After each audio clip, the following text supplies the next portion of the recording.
So hi guys, welcome to our June garden tour. I'm Arthur, normally known as Marty, and welcome to my channel. For the people who haven't subscribed, please like and subscribe. So I've spoken about container gardening before and frugal gardening and how we can do that. So this is what the channel is about, that, cooking, preserving and everything else. So as you see here, we have tires. Don't be alarmed, it's all been got a lining in, so there's no toxins leaching out. These are store-bought potatoes. There are quite a few of them, as you can see. My husband very nicely made me an automatic irrigator, and in the background you'll see we have a compost heap. The compost heap contains cardboard that doesn't have glossy print, no tape, kitchen scraps, trimmings from the garden, everything to generate and make new soil. So the garden's still very new. I was overseas for in excess of 10 years and have come home and decided we're going to be self-sustainable and we're going to establish a vegetable garden. So apart from the potatoes, there are more potatoes. We have kale.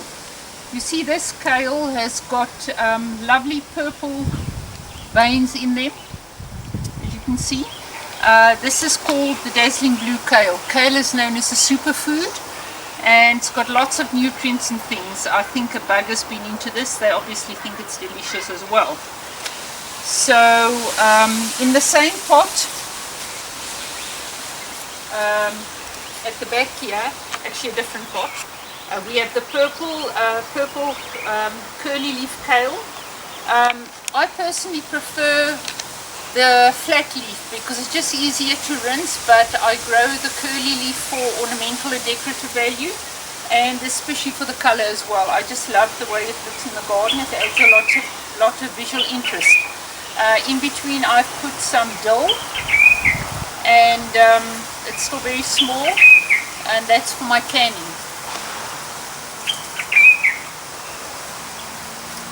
Then behind me I have tomatoes. So these are heirloom tomatoes, the actually Roma tomatoes.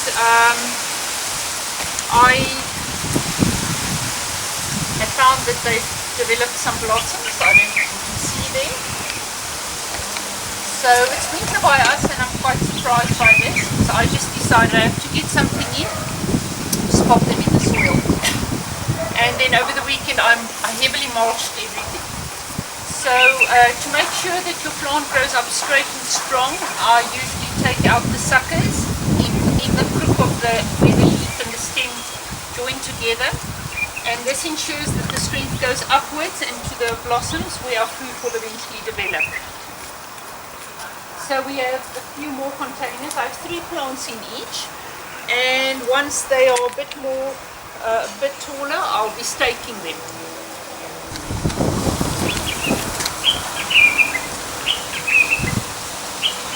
So this is the wood chip pile. I ordered about a huge load of it and I just threw it down on the ground about 2 years ago.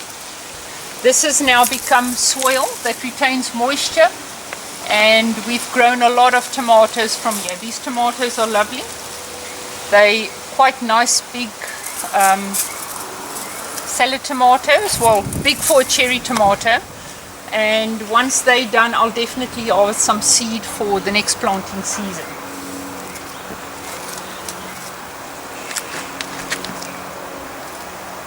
Over here we have rose geranium. It smells amazing. I know that people use it for putting in milk and for treating insomnia. So that's great. It doesn't have such a stunning flower. There's a small little insignificant flower, but I mainly grow it for fragrant garden for the amazing smell.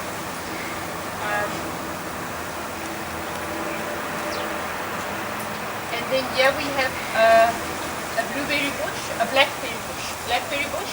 I've air-laid it so that it makes more roots, and then I can propagate more plants that way.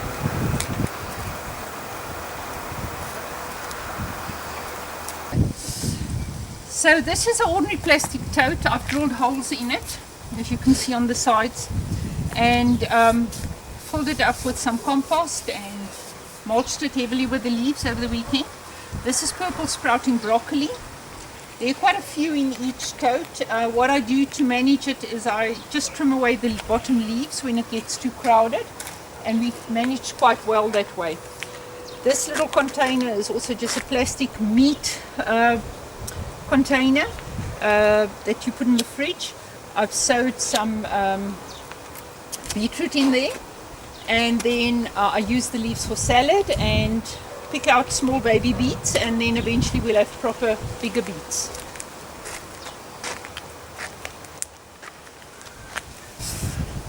Is it on now? Yeah, we have a dragon fruit. So I originally ordered this from Living Seeds, and then I cut it in half and actually made another one.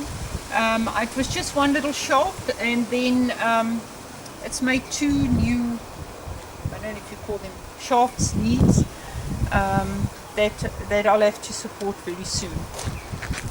In these two pots we have yellow carrots and colored carrots, and then once again you sow it very thickly, and then you pull some out to thin them when they the right size. That way you always sure of a good crop.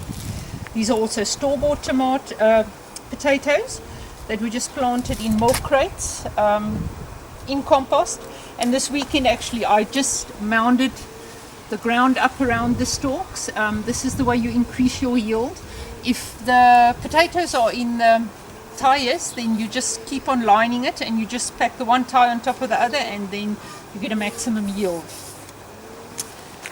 Over here we have avocado pips that we've grown. We've grown this lemon tree from a pip. There's more avocados. And then this is just, I had spare bricks, so we just made like a little corridor, and we've planted anything and everything in here. Some nice nasturtiums, I'll show you the flowers just now, and anything to maximize growing space. So folks, here we have a little slope that is at the back of our granny flat on our property, and it served no purpose actually. So I put in a few plants, kale plants, and then I've also planted some ginger. It was showing its sprouts, but I've upped the mulch a little bit, so it's submerged at the moment.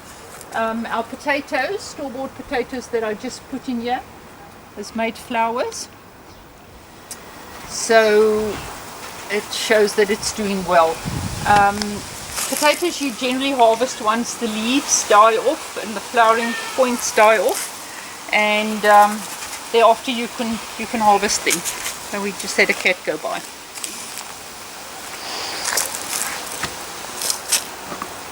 Then down here we have sprouts of garlic. It's garlic cloves that I just put in water. It made roots, and I've separated the cloves and planted them as individual little pieces of plant, and eventually they will all make a full head of cloves.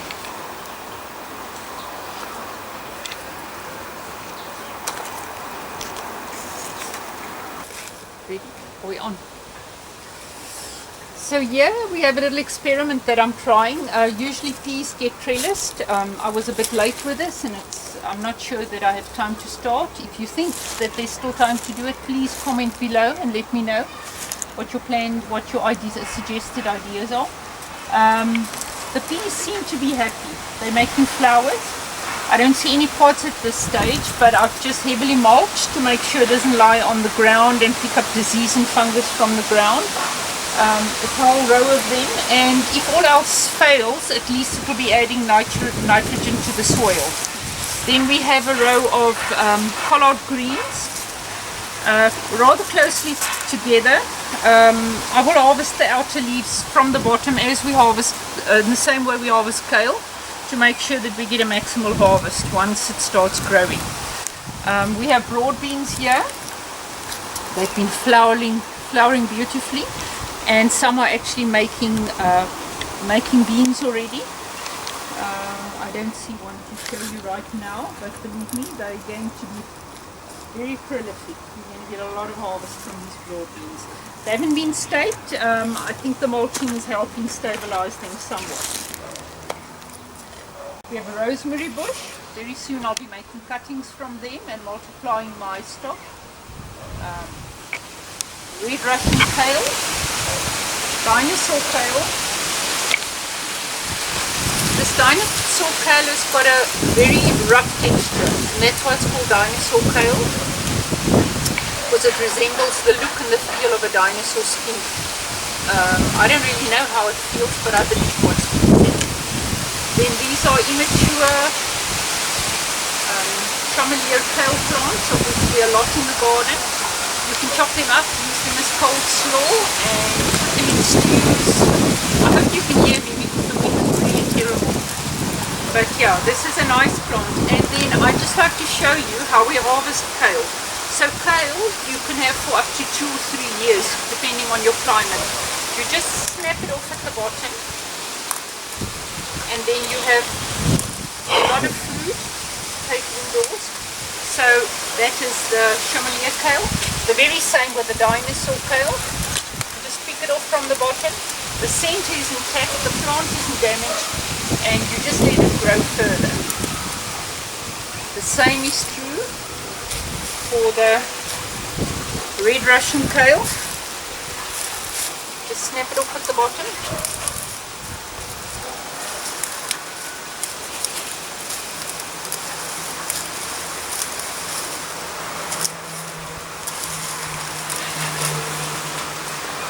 There you have it, lovely bunches of fresh greens. Obviously they need to be washed because the birds aren't doing us any favours up in the tree above.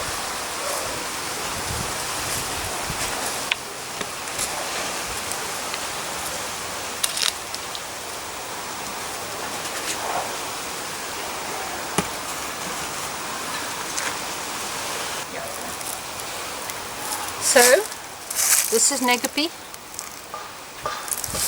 This is Nagapi. He visits in the garden. This is his favorite place to play. Hi YouTube. Hi Naga. So here we have a purple cauliflower. I just really love coloured plants. They have alpha-cyanins, which is extremely good for cancer prevention and health. There's more of them here. And then we have the nasturtiums. So nasturtiums is great for pollinators. They come in trailing varieties, ordinary varieties. And what they do is they attract all the plant lice and harmful insects away from your plants to their leaves, and then your crop doesn't get so much damage. So what's also doing extremely well is our green peppers. Well, this is actually the California red, so it's got a ways to go yet. I've planted my peppers, green peppers, jalapenos, everything together. I believe you shouldn't do that if you want to use your seeds in the next season, but I think we'll probably get cross-pollination and a few surprises along the way, which is not a bad thing. It all depends what your aim is. I don't mind my tomatoes, my peppers cross-pollinating because it's for my use, it's not for commercial selling. So it's an interesting experiment for me. Back here we have broccoli, 2 heads of broccoli. I don't think they're going to get much bigger. They've been like that for a while. Then I have 3 moringa trees here. I've cut them down and they're putting out sprouts. I don't know if you'll be able to see on the camera, but they're putting out sprouts because it just makes it for easy harvesting.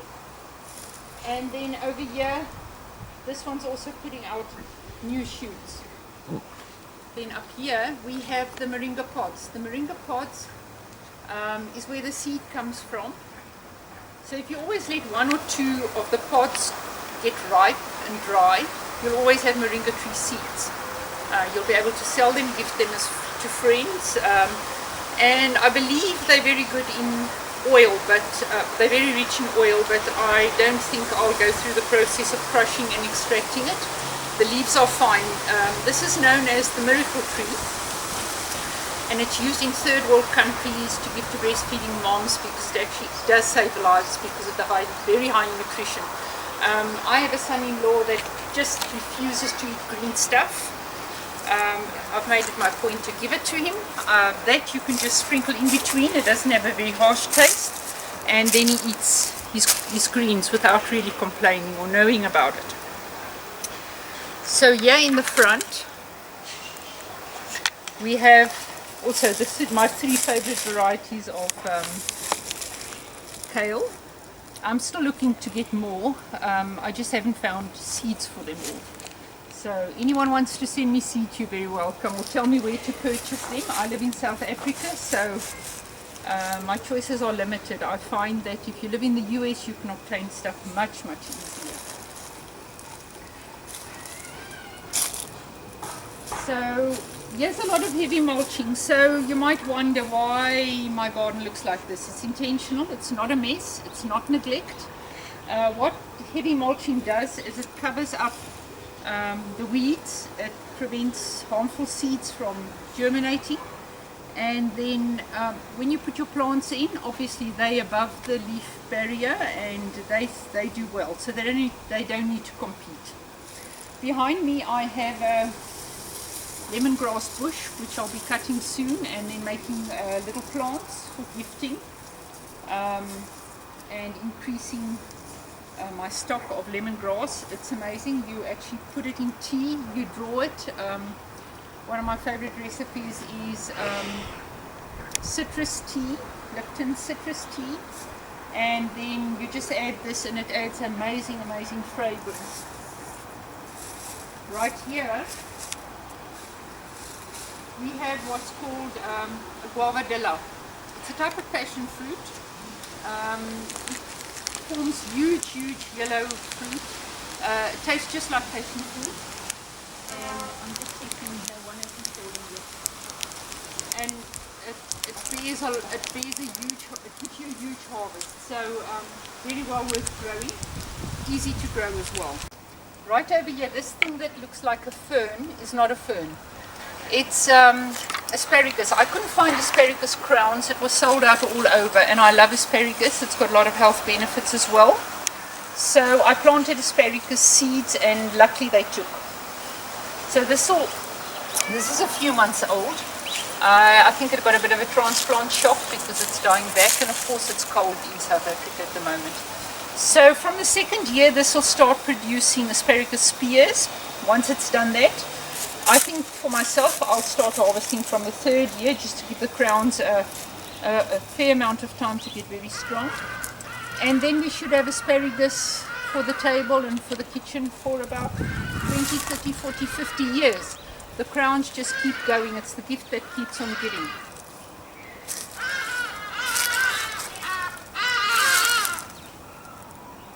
Here we have a kohlrabi. It's still in the process of developing, but you can see it's going on well.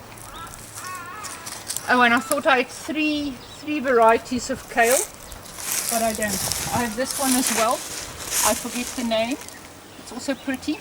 This one is not as frilly as the purple one I showed you previously. It's sort of more flat leaf when the leaf matures, so I think I'll be very partial to this variety as well. Then the heap of leaves here, I've popped in a few potatoes that started making eyes. This is an experiment. I'll keep you updated as we go along with the videos. I'll see what happens to it. I'll see how many potatoes pop up there.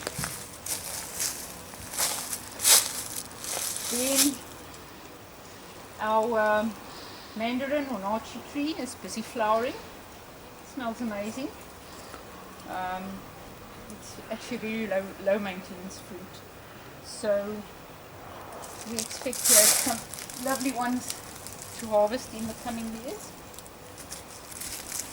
This is our lemon tree. So what happened here is the tree was grafted onto a thick peel lemon tree. So some of the fruit is thick peel lemons, And then some of them are regular lemons.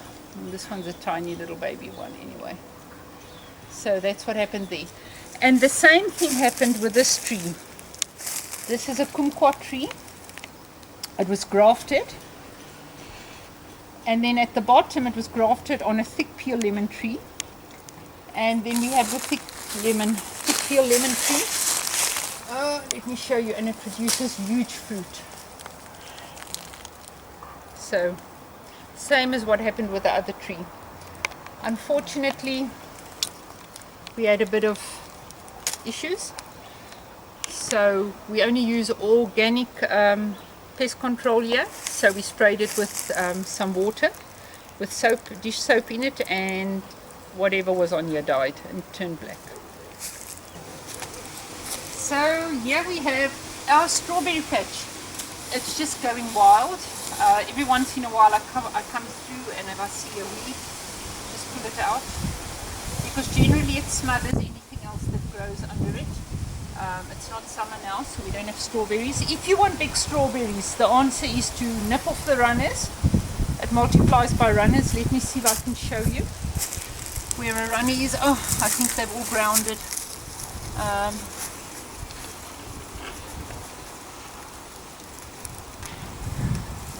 Most of them are grounded, but over here you can see there's one plant, and then it makes a little loop, and then it grounds.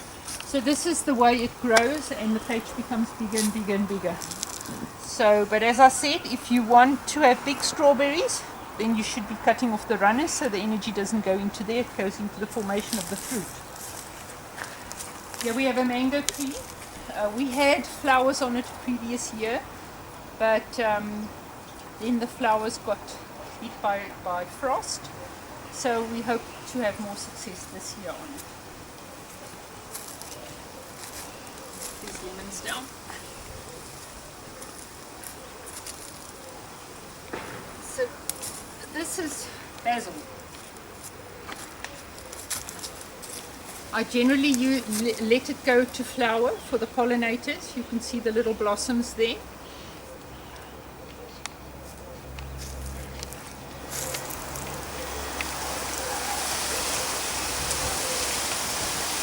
Little white flowers, and then once the blossoms are done and the branch the spike dies off, I just pull it like that, and then you just throw it, and you'll have tons of succession. I think the green ones aren't ready yet, but you'll have basil coming up all over. Basil and strawberries are known to be good companion plants, so I really don't mind if they intermix. So that's it. So I've picked this. Once it goes to seed, the leaves get bitter. So this is going to the compost heap. Nothing ever gets wasted. Or you could just throw it down and you compost in place. I generally do that. The leaves dry and fall off, and then in the next week or two, I pick it up and chuck it on the compost heap for the twigs to start decomposing. So guys, once again, in the theme of frugal gardening and just starting, we have milk crates. They've been planted with moringa seeds. So those are the little moringa plants. They'll do great in the new season. And then we have popped in some more garlic that'll go on there. Over here we have more garlic plants. We have red sorrel, which is, you can add into salads. And these are beetroot, oxheart beetroot. It's planted there, little patches, and well mulched.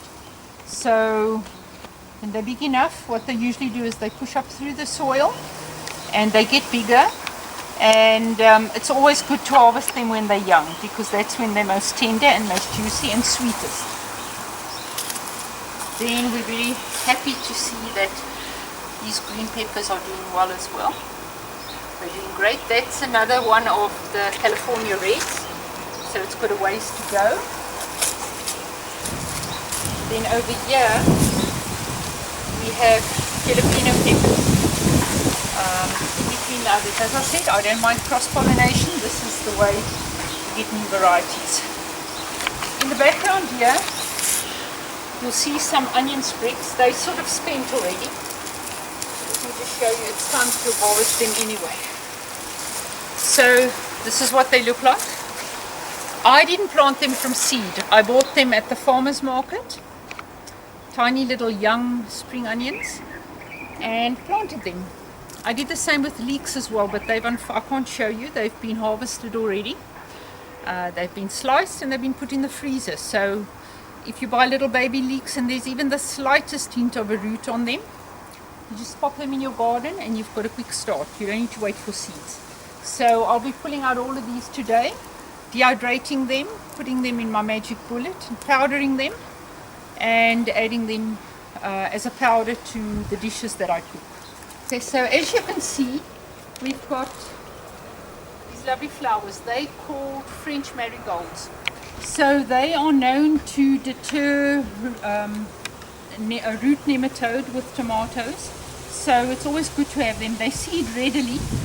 Once the pod's dry, now this one's not quite dry, but once the pod's dry, then these little seeds come out.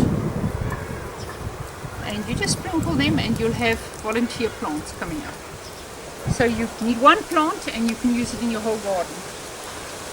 Then I made good use of the trunk of this palm tree.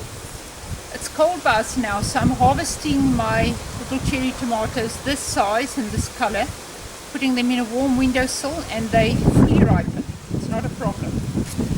This was also a volunteer plant, bigger volunteer tomato. Oh yeah, I can show you how great they are. Look at the size of this cherry tomato. So they're perfectly fine before the birds and bugs get them.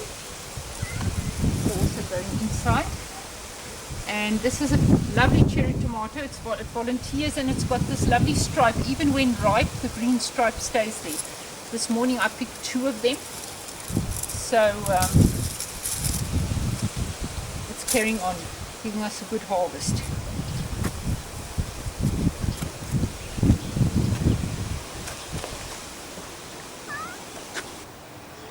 So here we have buckets.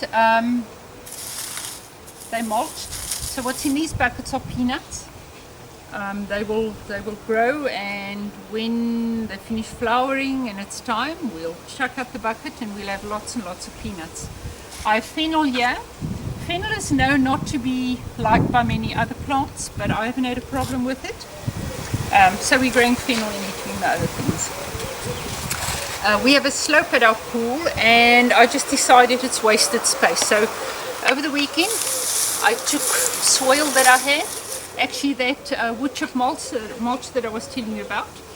It's perfect soil now, full of earthworms, and I just stuck it here. These tires will stop it from eroding down, and I'll be able to pop another 3 or 4 plants in there. This is another Chamelia kale. The birds come and eat it and tear it apart, but it's fine, they need to eat as well. This is mustard seed. I had some mustard seed here while I was still establishing the garden, and these are just volunteer plants that must have run down as I was watering. So right now it's there for the pollinators.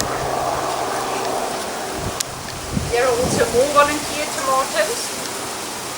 Just trying to save them because they decided to come up here. Then over here I have Malabar spinach. Malabar spinach has got like a snotty texture. I wouldn't eat it in salads, but it's great for chopping up in stir fries. And it forms long trailing vines. I do have a video on Malabar spinach, so you can watch that on the channel. And here's another flat leaf purple variety kale.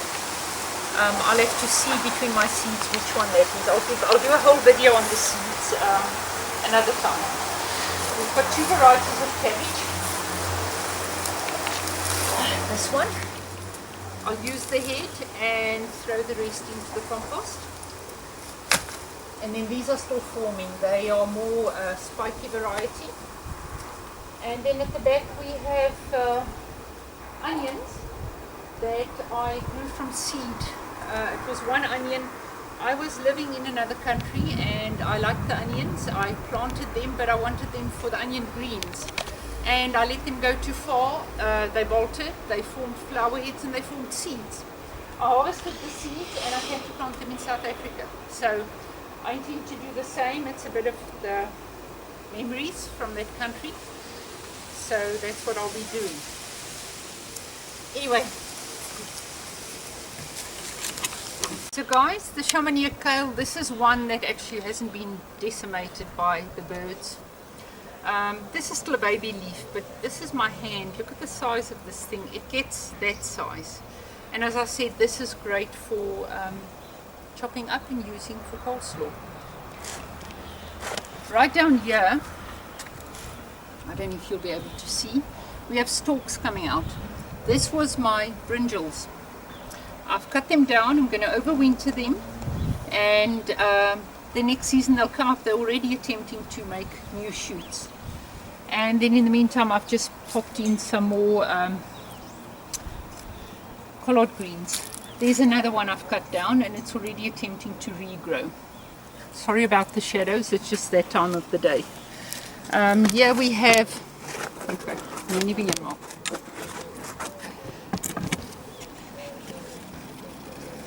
so here we have another dinosaur kale. As you can see, I've harvested extensively.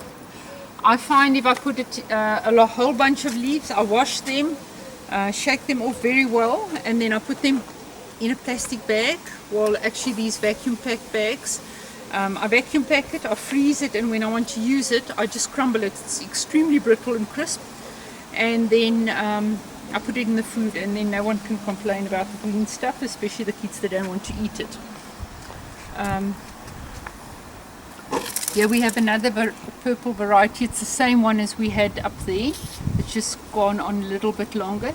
Once again, the nasturtiums that are flowering very nicely, and they readily seed. Let me show you. This is what the seeds look like. They could be pickled and used instead of capers. So I know capers are extremely expensive. This is a substitute.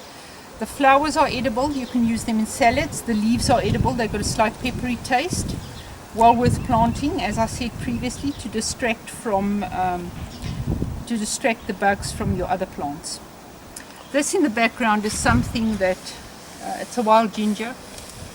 I tasted it. It's not very nice. The previous owners had planted it. I am finding the hardest time trying to get rid of it. Please guys, if you know how I can get this get rid of this, please let me know. I've tried a lot of things. I've tried salt, I've tried vinegar, and of course we're organic, so we don't want pests. We don't want chemicals. So if you can think of let me know of an organic way to get rid of this plant. The leaves are just, they're solid, and as you can see in the background, it's busy pushing our wall over. So any advice would be greatly appreciated. Please comment down below. I would really appreciate that. Then if you move along, you'll see more brassicas, one little garlic there, and then right against that little frame you'll see more vining tomatoes, little cherry tomatoes. And I think that's it for the garden today. Okay guys, so thanks for staying with me. Thanks for subscribing. If you haven't subscribed yet, please do so. That last tomato we saw, this is what it's like. It's more like a grape shaped. So there are many interesting varieties. My purple ones aren't flowering yet, and the yellow ones aren't flowering yet, but I'll show you once they're done. But please join us again. Sorry about the wind, sorry about the weather, but this is all part of gardening. And I'll see you in the next video. Like and subscribe.